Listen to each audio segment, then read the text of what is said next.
Hey guys, it's Jason here. Today I want to show you my RPM gauge mod. This this RPM gauge I purchased off of eBay. I'll put links in the description. I'm going to put two different RPM gauges in the description because I researched them today as if I'm buying them today, and although they're identical, they are identical RPM gauges. The first one I'll list, which is from China, being shipped from China, and it's the cheaper one. Uh, the thing to note on that one is, again, they are identical. They are the same. Just to be clear, they are the same RPM gauge. However, there is one slight difference, and that's in the buttons. The buttons on the cheaper one being shipped straight from China. Um, the buttons on that one are like, if you look, it's hard to tell from the pictures, but I think from the pictures it looks like the buttons, there are two buttons, a menu button and a set button. And on that one the buttons seem to be underneath the cover. So it may provide better protection from the elements, from rain and things like that. Whereas on the one that's like the one on my bike that I'm going to show you here, the buttons are separate from the cover, and so there's gaps around the buttons where potentially water could get in. And there's a reason I mentioned that because my gauge has actually broken now. I had this, just to cover that real quick. I've had my gauge for a year and a half, and it only recently broke. It was rain. It's supposed to be weatherproof, but within reason. It had gotten rained on many times. However, the last time it got rained on was like a torrential rain. It was literally one of the hardest rains I've ever seen in my life. It was comparable to a hurricane. Literally, I mean, the wind, not only was it was literally pouring buckets of rain, and then the wind was so strong that the rain was coming from the side as well. And in hindsight, I should have put a cover over it to protect it, but I didn't realize it was going to rain like that. I was at a public park when this happened, and I myself took cover under a huge pavilion, like a pavilion with like at least eight picnic tables underneath the roof, and I still got soaking wet even under the pavilion. That's how heavy the rain was. And like I said, the rain was coming from the side. That's why I got wet. Even though I had a roof over my head, I still got wet because the rain was being blown sideways. So what I should have done, if I had realized that the rain was going to be that heavy, I should have brought the motorcycle under the pavilion. It would have, I mean, I got a lot more protection than the motorcycle, which was sitting out in the rain. So to me, long story short, to me, I don't fault the device for breaking under those kind of conditions. Honestly, I expected it to break when I saw how heavy the rain was coming down. So, and even actually the numbers are still there. I put it in rice, hoping that the rice would soak up you know the the moisture and it would work again. Uh, and it did. The rice did soak up the moisture. It did come back on, as you will see. It's technically, it's coming on, and you can see the numbers and the light and all that. The only thing that's not working is the RPM gauge. When I actually ride the motorcycle, there's no RPMs being shown. It just shows these numbers here. Okay. So again, I would recommend this RPM gauge. It is cheap, it is easy to install, and I would just say that, just if you're going to be in super heavy rain, just try to at least put something over it to protect it. Okay. So I really don't fault the machine. As I said, I rode this bike many times in the rain. Many times the bike sat in the rain, and this was not, and it was in fact waterproof. So here's the gauge, okay, and now I made this platform myself. This thing here is mine. I made that. When you purchase it, all you get is the gauge itself with the Velcro. It comes with Velcro both sides, so you can stick it somewhere on your on your motorcycle. And it's powered. This RPM gauge is powered by a large watch battery. So here's the battery compartment. It comes off easily with a coin, like a quarter. And let me put it on so I don't have to hold it. Okay, and this is the only wire coming off this thing. One and only wire. To be clear, this unit gets its power from that watch battery, so there is no power wire. This is a sensor wire. I tucked it in here, and I put it, I wire tied it to my clutch cable, so it follows my clutch cable down until right around here, and then it comes over to my spark plug wire. And then what you do, all these wire ties are supplied in the kit, as well as instructions. You have full instructions. The instructions are very good.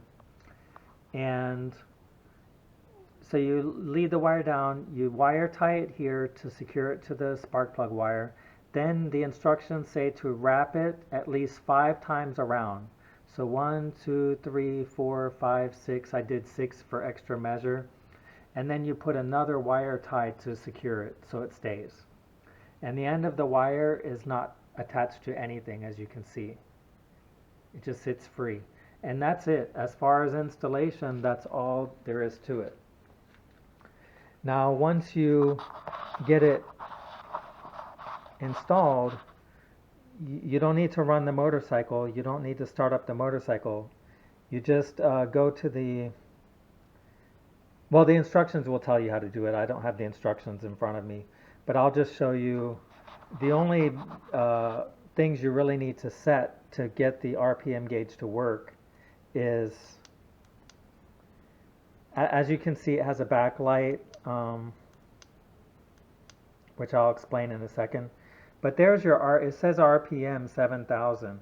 Now that you set that RPM at whatever you want. You can set it 5,000, 5,500, whatever you want. And basically,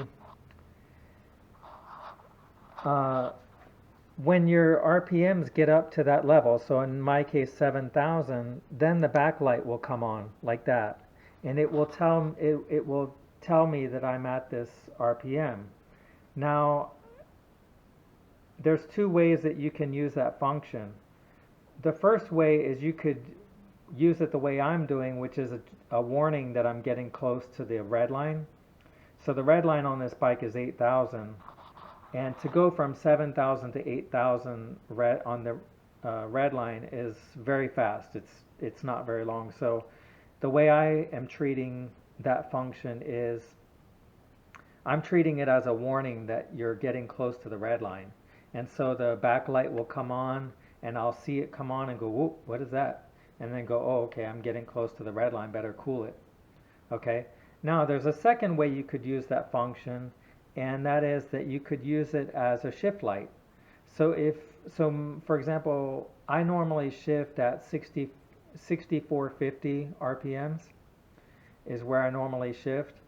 And so I could put that in 6450, and then or maybe just shy of that, let's say 6400. And when I saw the light come on, I would know that, whoops, I need to shift soon, so that when I get to 6450, I shift. So you can use that function to make yourself a shift light. Okay, and at night is where that really would come in useful, because at night, when the backlight is not on, which it's not on, you can't turn the backlight on yourself. It either the only time it comes on is when it hits that RPM level that you set. Okay, so that means at night this is not visible. So that's where that shift feature could come in. You could set it at, like I said, for me it would be 6400, and at night I can't see my RPM gauge because there's no backlight. But when it gets to that RPM level, 6400, it would come on, and then that would tell me, even at night, I would, it would then become backlit, and I would see, oh, I'm at 6400 RPMs, and then I would know to shift. So I hope you understand what I mean by that. So that could be a very useful feature at nighttime, which is probably what they intended. That's why they have it where the backlight comes on like that. The only other thing that you need to really set, so there's your RPM, and there might be it looks like there's a max RPM as well. So that previous one, the green one, could be just the shift light, basically, like I just said. If that's, again, I don't have the directions in front of me, but that max RPM might be where you put the 7,000 or the 8,000. I just don't know. I don't. I'm sorry, but I don't remember offhand how that one works. But perhaps if you put a perhaps it has the ability to put a max RPM, and then a red light would come on, a red backlight, which would tell you that, oop, you're hitting your red line. So if that's true, that's really cool. But it's obviously it's not working right now, so I can't test that. I'm sorry about that. So anyway, you go to that, it says RPM, and then you got max RPM, which is probably your red line, which could be anything. You could put 7,000 just so you know you're getting close. And here's the important one, this 1P1R. See that 1P1R? That's the setting for your engine. Okay? So what that means is pulse one pulse per one revolution. That's what that means. So when you look in the instruction manual, this RPM gauge works for a wide variety of engines. It can operate for a 12-cylinder car engine, an 8-cylinder car engine, a 4-cylinder car engine, or motorcycle, whatever, or a 2-cylinder motorcycle engine. So when you put that code in there, you're telling the computer what kind of engine you have, so it knows how to compute the RPMs. So the 1P1R is for a again, this is all in the instructions, that's for a 4-stroke, two-cylinder engine. Okay? So so all you need to do is just set your RPMs, which is really optional. You don't even have to set that, actually. The only one that's absolutely necessary is this one, to tell the machine what kind of engine it's computing for. And once you do, and literally that takes, so installation, putting that 1P1R in, it literally takes 3 minutes, less than 5 minutes, and you're done. And it really does work well. It's very responsive. You'll see the number changing very quickly, and it's very easy to read. I never have trouble reading the numbers, except at night. Like I said, at night there is no backlight until you hit the RPM level that you set. And then the backlight will come on just for a moment, and then once your RPMs go down again, that backlight will go back off. So again, that's a nighttime feature. During the day, there's no backlight, and it's a very simple digital display, and I find it very easy to read, no problem. The one from China, like I said, I would probably go with that one. The first one in my description box, it goes for $16.99 free shipping, and the one that's exactly like this one is $21.59 or something like that free shipping, and that's being shipped from the United States. Again, both of those units are made in China, so it's just the location of the shipping of the shipping. The battery lasts very good. The watch battery that it came with, it lasted around a year, which is perfectly satisfactory to me. And uh, and the unit turns on by automatically. You don't have to switch it on. When you crank up the bike, the RPMs automatically start showing. And when you turn the bike off, the unit will shut off after 5 minutes. I'm not, just to be clear, I'm not making any money recommending this product. I just recommend it because I like it. It worked well. Yes, it broke, but I think it was more my fault. Uh, you know, it just amazes me that it even has numbers on it after going through that rain. So I would strongly recommend it. I am going to buy another one to replace this one.